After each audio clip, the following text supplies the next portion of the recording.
Magnifique créature de Dieu, je vous salue.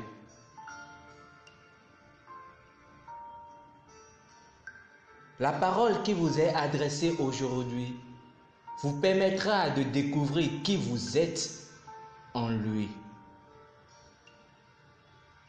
Vous découvrirez donc quelle est votre identité en Jésus-Christ. Notre verset du jour est tiré de Romains chapitre 12, verset 2, qui dit: Ne vous conformez pas au siècle présent, mais soyez transformés par le renouvellement de l'intelligence, afin que vous discerniez quelle est la volonté de Dieu, ce qui est bon, agréable et parfait. Avant la venue du Messie, il avait été prophétisé qu'il viendrait en premier. Malachie chapitre 4, versets 5 à 6. Les scribes ont utilisé cette prophétie comme alibi pour s'opposer à la messianité de Jésus-Christ.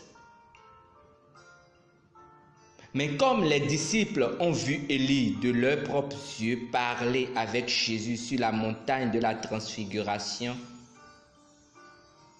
ils demandaient à Jésus: Pourquoi donc les scribes disent-ils qu'Élie doit venir premièrement?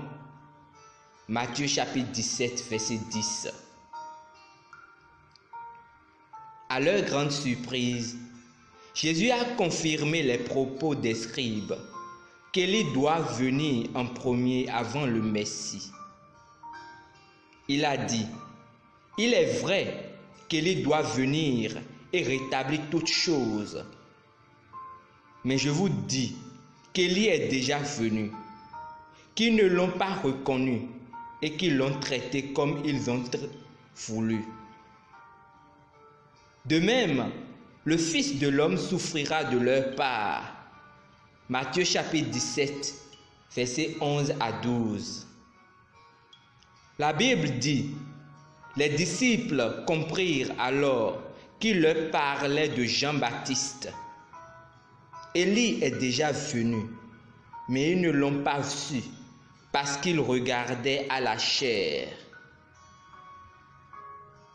Il y a beaucoup de chrétiens qui sont comme ça aujourd'hui. Tous ceux pourquoi ils prient, luttent et rêvent de devenir, d'avoir en Dieu, ils le sont déjà. Ils l'ont déjà, mais ils ne le savent pas. C'est pourquoi vous devez connaître la parole.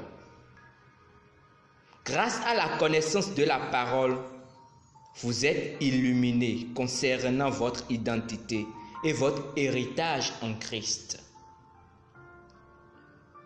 Rien ne pourrait être plus grand ou meilleur que Christ en vous et vous en Christ. Vous devez parvenir à la pleine réalisation que tel il est, tel vous êtes. 1 Jean chapitre 4, verset 17. Vous êtes sa justice. Vous êtes l'expression de toutes ces choses parfaites et conformes à sa nature, sa bonté, sa bienveillance, son amour, son humilité et son excellence.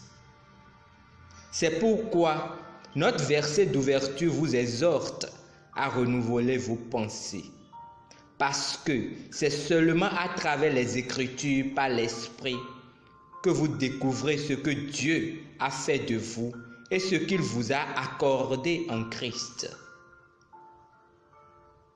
Confessons ensemble: Tout ce dont j'ai besoin pour la vie et la piété m'a été accordé par Dieu.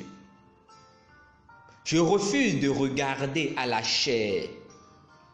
Je ne lutte pas et je ne m'épouvante pas. Toute la provision de l'évangile est maintenant ma possession légale et vitale. Je marche dans mon héritage, dans la plénitude des bénédictions de l'évangile, au nom de Jésus-Christ. Amen. Étude approfondie. Veuillez lire 1 Corinthiens chapitre 3, versets 21 à 22. 2 Pierre chapitre 1, verset 3. Romains chapitre 8, verset 17.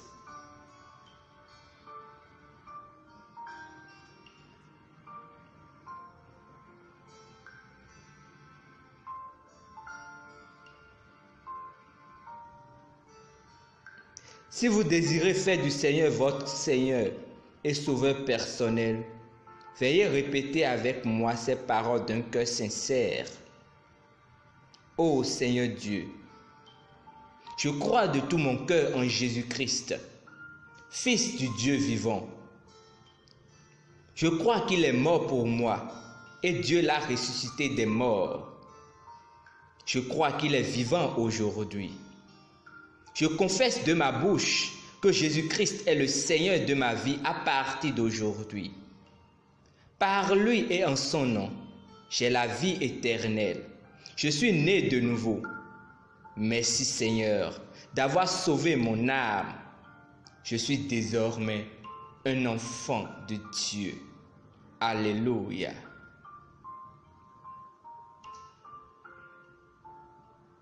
Dès aujourd'hui, vous êtes désormais un enfant bien-aimé de Dieu. Pour recevoir plus d'informations sur comment vous pouvez grandir en tant qu'enfant de Dieu, veuillez nous contacter à l'une des adresses dans la barre de description.